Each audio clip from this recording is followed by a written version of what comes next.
The following program is made possible by the friends and partners of GodQuest Ministries. Evidence of man and dinosaurs living at the same time, like together.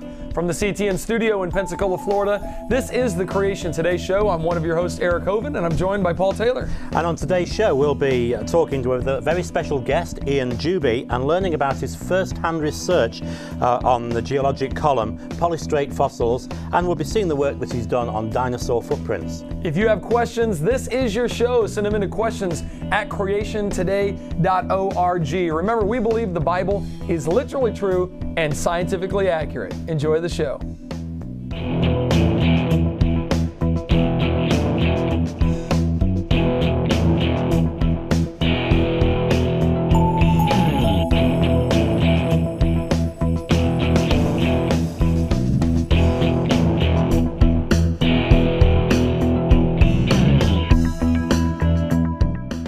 Today we have a very special guest with us. Juby is joining us via Skype. He is with the Creation Science Museum in Canada.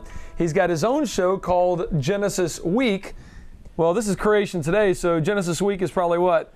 About 7 times better than this show? It must be, It's got to be. Genesis Week is going to be pretty good. You can always find him on YouTube at Wazulu. And we're going to have to ask him, where in the world did that name come from? Wazulu. Must be one of his pets or something. Is it some traditional Canadian word? Maybe? They could. They got a lot of strange things going on up there in Canada. They say things in a strange way there, don't they? Have an accent. They do have a funny accent. Yeah. You kind of... No, I don't have an accent. I don't have an accent. We have a language. We have a language, nice. Well, his name is Juby. Ian, welcome to the show today. Gentlemen, how are you today? We're doing really well. Is it a little frigid up there in Canada? It is, but that's okay. I'm wearing my nice fluffy panda slippers. Well, that is awesome. All right, first and foremost, Wazulu, where does that come from? Well, this goes back to the when I was teaching high school. This was back in the days when internet instant messaging was just coming out with ICQ. I don't know if you even remember that or not. Yeah. So I had gotten an ICQ account, and every username I came up with had been taken, right? And it was driving me up the wall. So I invented a name that I knew nobody had invented and had taken before, and it was Wazulu Himbob is the full name, and Wazulu just stuck. So you're there. That's it from now on. You are Wazulu. That's it. Man. Well, users, good luck finding him, Wazulu, on YouTube. Well, Ian, tell us a little bit about yourself. I mean, I know you've been studying creation for quite a while, and we've been familiar with each other for a number of years and appreciate all the research and study you do and the information you present in your talks. Tell us a little bit about what you do real quick. Sure, yeah. I started this about 20 years ago, actually. I was down at Last Days Ministries in Lindale, Texas, and we had a guy by the name of Dr. Carl Baugh come in, and we had a full television recording studio there, and this guy came in and did a 5.5-hour lecture off the top of his head on creation and evolution, right? And everybody, I don't know if you remember the Brainwashed track? Yes. You remember those, with the red cover and interview with Dwayne Gish, right?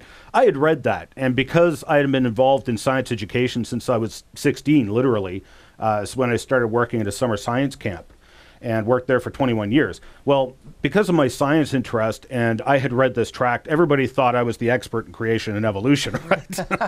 And so when Dr. Baugh comes by and just blew me away, I mean, I was instantly hooked. I just could not believe because what the problem was, I knew enough about the science that I knew what he was saying was correct. I had just never heard these conclusions that he brought out of the information. I just never heard this before. And I went to bed, frankly, that night. I mean, I was a Christian. I just never thought about creation and evolution. But frankly, I went to bed that night feeling like someone had lied to me. That's the way I felt. And so I wrote him a letter and volunteered to work at his museum for a few weeks. And it turns out that's when they were having the first annual creation, what do they call it? It was like a big event anyway. It was a big creation event there. They had 5,000 people come out to the first one. Wow. And so I volunteered there for 3 weeks and worked with them. And I wound up back in Ontario teaching at a high school. And my first year there, we had all these kids, these teens who were getting saved, and one of them decided he wanted to do a class project on creation and evolution. So he asked his teacher if he could have me come in as a guest speaker. Well, that was the first creation and evolution presentation I ever did, was in a high school class. And the students and the teachers loved it. And before you knew it, I was doing 3, 4, 5 presentations a year in these classes. And that was kind of how I got started in this. And so I quit that job at the teaching at the high school. It'd be about almost 7 years ago now. I've been doing creation and evolution lecturing and research now for 7 years full time. Wow. And throughout all that, these are only some of the exhibits of my traveling creation museum, which. So you travel around with a lot of these exhibits right here to be able to show people firsthand some of the artifacts and the things that you got? Yep. And travel all over North America. There's only a couple of states that I haven't been to, and 2 territories in Canada that I haven't been to yet. Wow. But, yep. And I love it. That's really neat. Now so you speak on the topic. How much do you travel and speak? And I mean, how often are you out of the cold north up there? Well, the first 3 years it was all in the U.S. It was crazy. But did he just call the U.S. crazy? He did. I think he did. Yeah. Anyway, we were also constructing Canada's first permanent creation museum at the time, which was the Big Valley Creation Science Museum in Alberta, and that was a 2-year project where I was there as well. So either I was traveling in the U.S. speaking, or I was working on the museum. For 3 years, it was literally I'd be home for maybe 1 or 2 months out of the whole year. My goodness. And I mean, I love it. I wound up living in the van a lot. But I really just love the lifestyle, and I just love what I do. Wow. Well, telling people the truth really is encouraging, isn't it? I mean, we meet people all the time, don't we, Paul, that their eyes light up when they finally see how this information fits in. Absolutely, and I can empathise very much with the idea of feeling that you were being lied to as well. That was certainly what came across to me when someone first hit me with the idea that this Bible I was reading was actually literally true at the point of Genesis.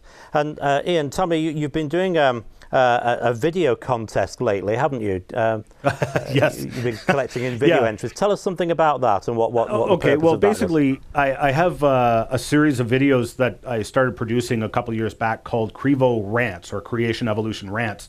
We have a comedian up here in Canada by the name of Rick Mercer, and he would go out and he had Rick's Rant, and he would rant in front of the camera for 3 to 5 minutes on something political. So I took this idea and sort of ran with it and put a creation evolution spin on it. So I aimed for about 5 to 10 minute videos dealing with one specific topic. And I get into all kinds of fun, entertaining stuff. They're meant to be funny, fast, hard-hitting videos. One of the characters I have for those series of rants is a guy by the name of Captain Intaginator. And he was actually inspired by the guy who built the Big Valley Creation Science Museum. That's what we nicknamed him. And so he's got his own superhero costume and everything. Captain Intaginator. He's got a few implications with it there, huh? Yes, there are, yes. So what the contest is called the Epic Evolution Ponage Contest. And basically, we just encourage new YouTubers, Christian and creationary YouTubers, to produce videos, get their names out there, get some viewership on their channel, get some subscribers, hopefully. And so we invited them to submit a 2-minute video, either proving creation or disproving evolution, either way.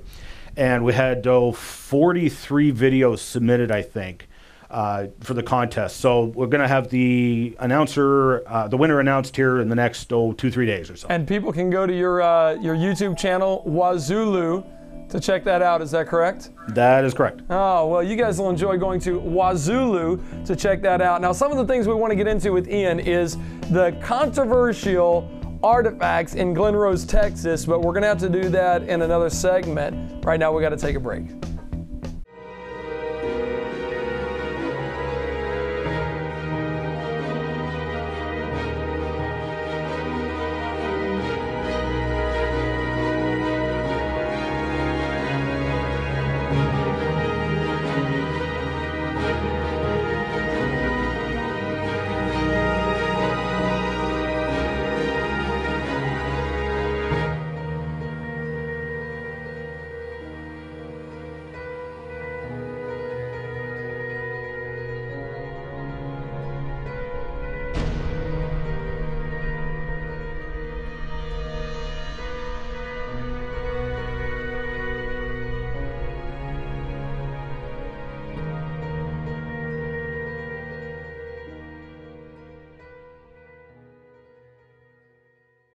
Welcome back. You're watching the Creation Today show with me, Paul Taylor, and with Eric Hovend. And we're talking to our very special guest today, Ian Juby, and we'll be returning to talk to him in just a moment. But first, let's just remind you a little bit about some of the things that are going on. For instance, in October of this year, 2012, we'll be having the Proof of God Conference. That is going to be awesome. I'm telling you, people are getting excited about this. It is going to be very exciting. There's a lot of buzz about it on Facebook and elsewhere. And you can find out all the details about how to book that and where it is in Orlando, in Florida, at proofconference.com. Proofconference.com. And there's going to be some great speakers there. We'll have Cy ten Bruggen, Kate. We'll have Mark Spence from Living Waters. And we'll have Carl Kirby from Reasons for Hope Ministries. And it's going to be very exciting. Really There's going to be a chap there called Eric Hovend. Yep, he's going to be there. Lord willing. And then Paul Taylor, he's a guy with a cool British accent. So anything he says sounds smart. So you're going to want to come hear him talk. That's going to be exciting. But you know, there's never been a better time than now to go and have a look at things in the Creation Store. That's true. I'm telling you, the Creation Store is awesome. We got a brand new dinosaur ride there at the local Creation Store in Pensacola, Florida. 18-foot long, Apatosaurus with a saddle. You get on it if he's friendly and take him for a little ride. You know, we're going to get all sorts of criticism from evolutionists thinking that we believe that all dinosaurs had saddles. And that dinosaurs lived with man. I mean, well, the second bit's true, but you know, it's just a bit of fun. But you know, if your kids want to come along and ride a dinosaur, then come on over. It's very, very realistic. So, it really is. Hey, also want to highlight a ministry. Some friends of ours up in Akron, Ohio, the Akron Fossil Center and Museum. A friend of mine, Josiah Detweiler, is the manager there at the museum. And if you're anywhere in that area, I'd really encourage you to go check out the Akron Fossil Museum. Check out their website. I'm on it right now, akronfossils.com.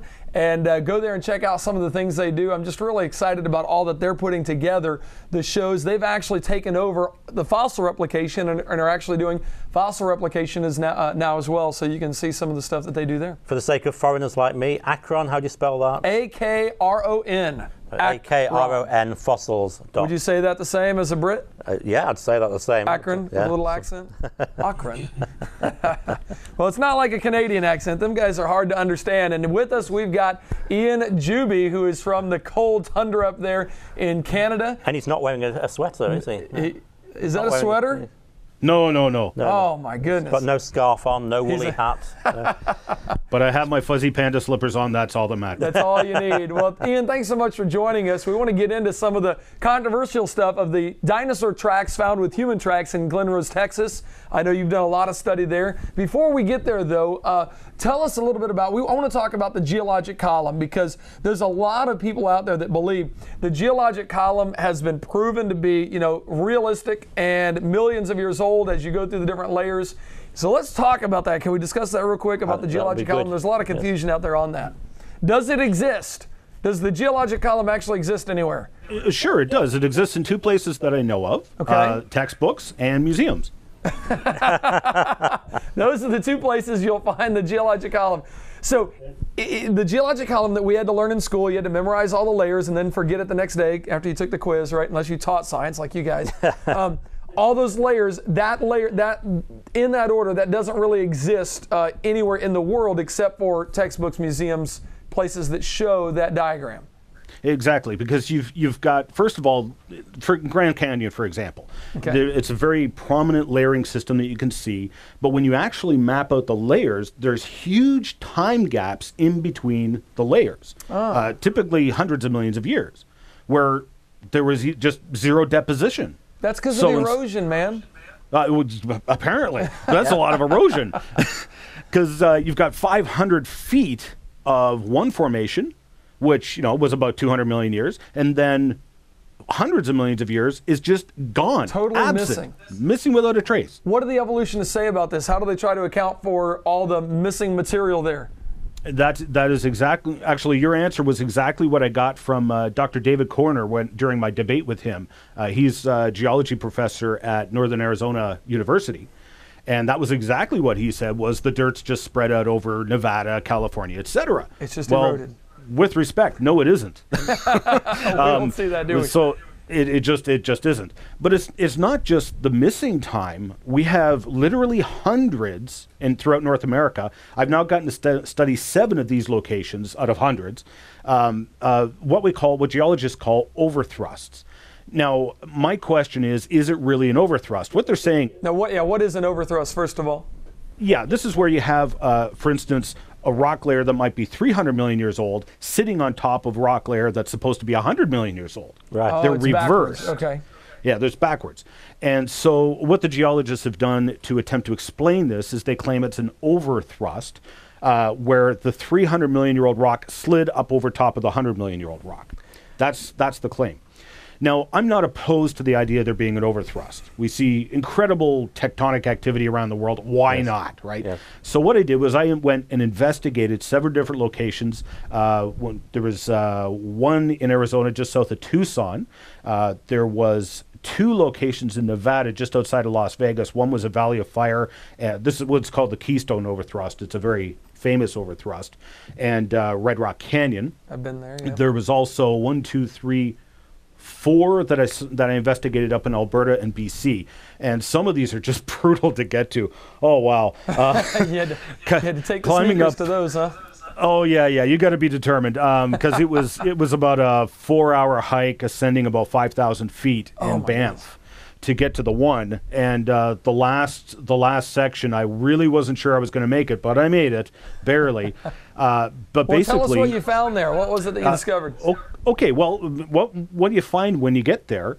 If the rock layer slid up over top of the other, well, the first thing you'd expect to see is scratch marks, right? Yes. Yeah. I mean, if the rock slid over top of the other, you'd expect scratch marks. And geologists call these slicken sides. There's actually a technical name for them. What I discovered was there was no slicken sides anywhere at any of the 7 locations I went to. No slicken slides. One.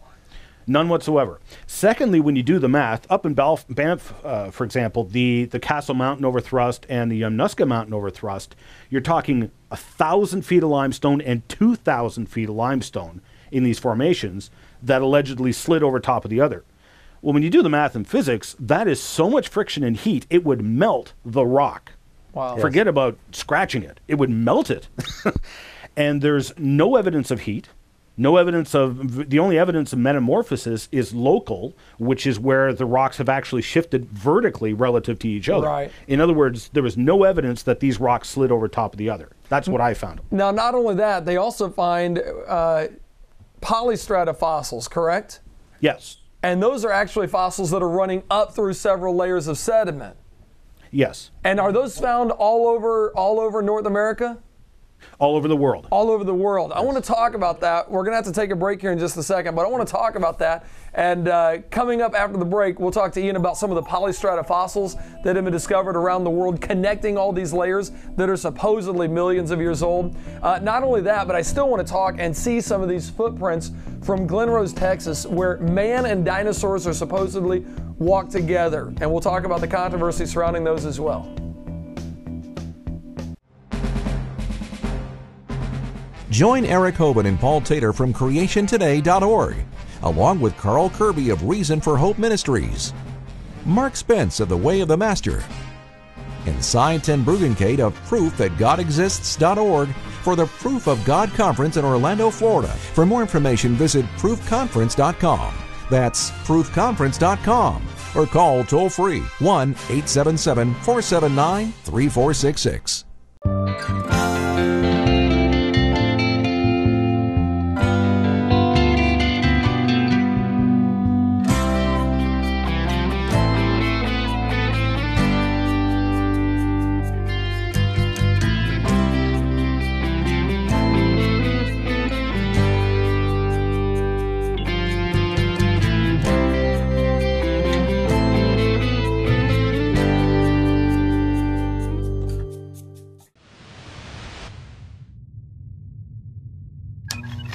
Welcome back. You're watching the Creation Today show with Eric Hovend and me, Paul Taylor.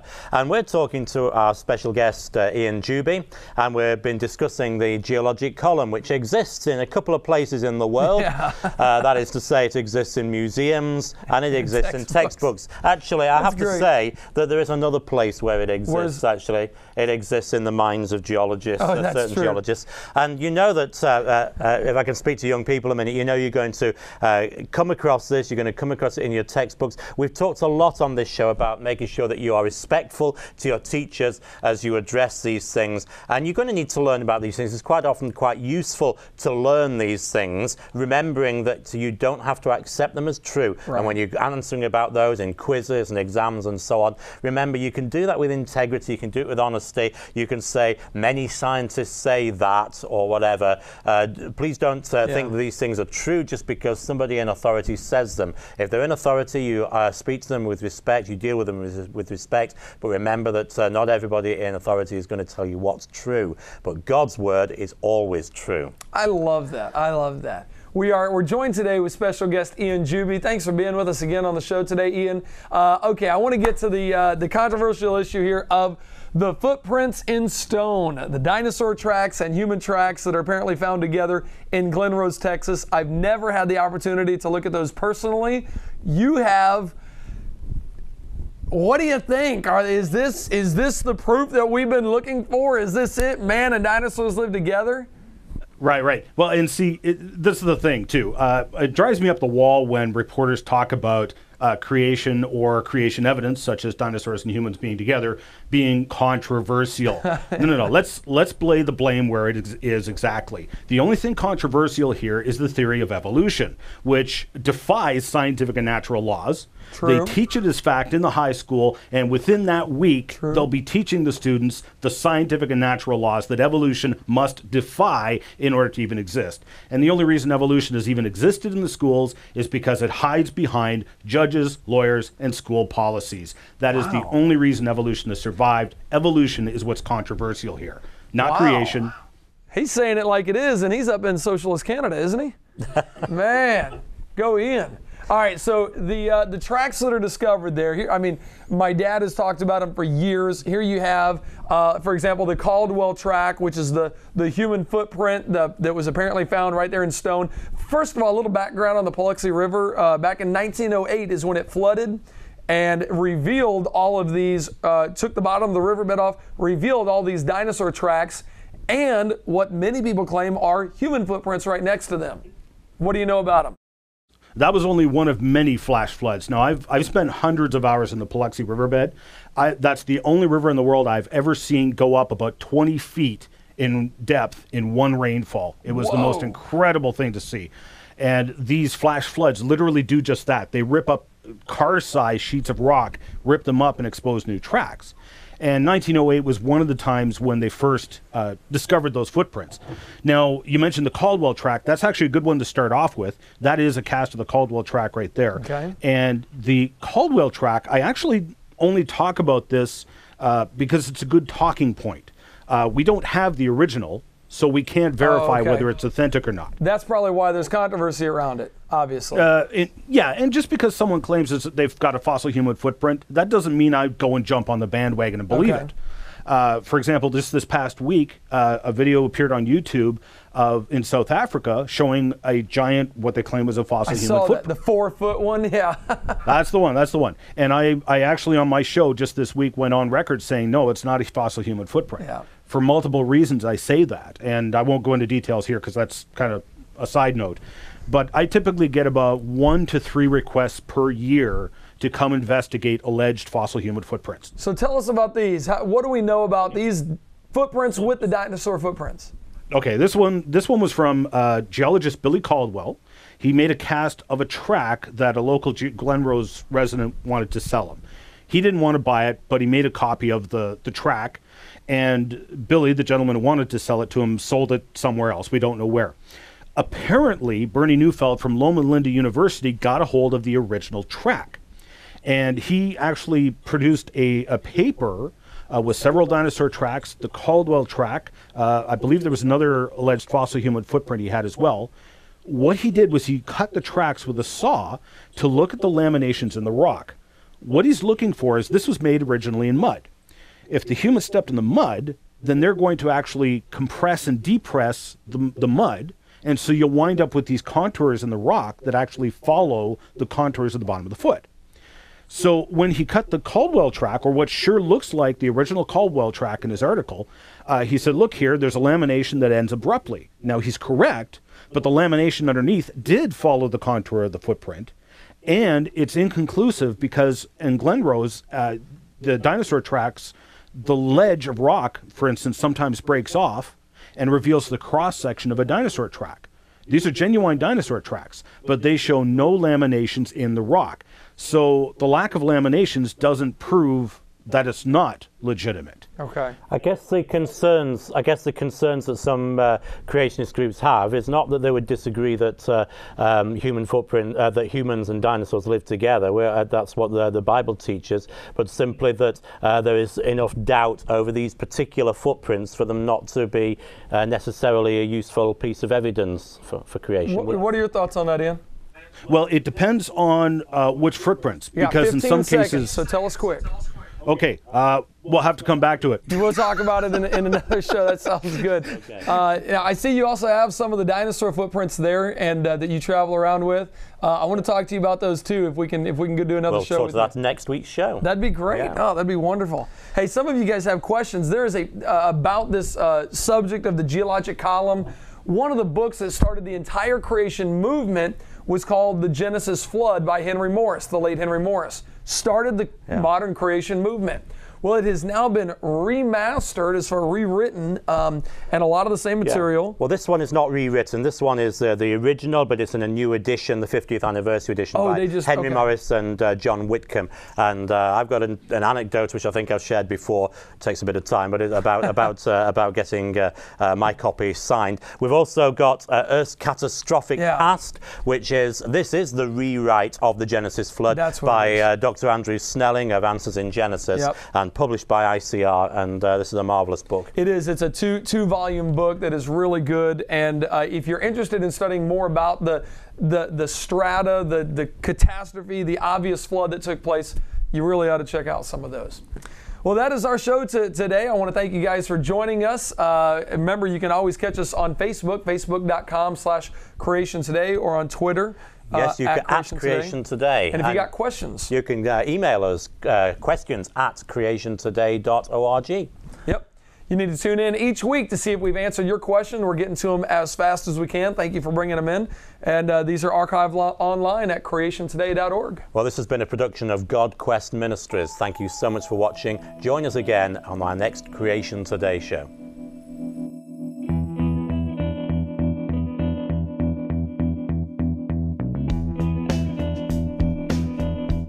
This program is available on DVD by visiting creationstore.org or by calling 877-479-3466.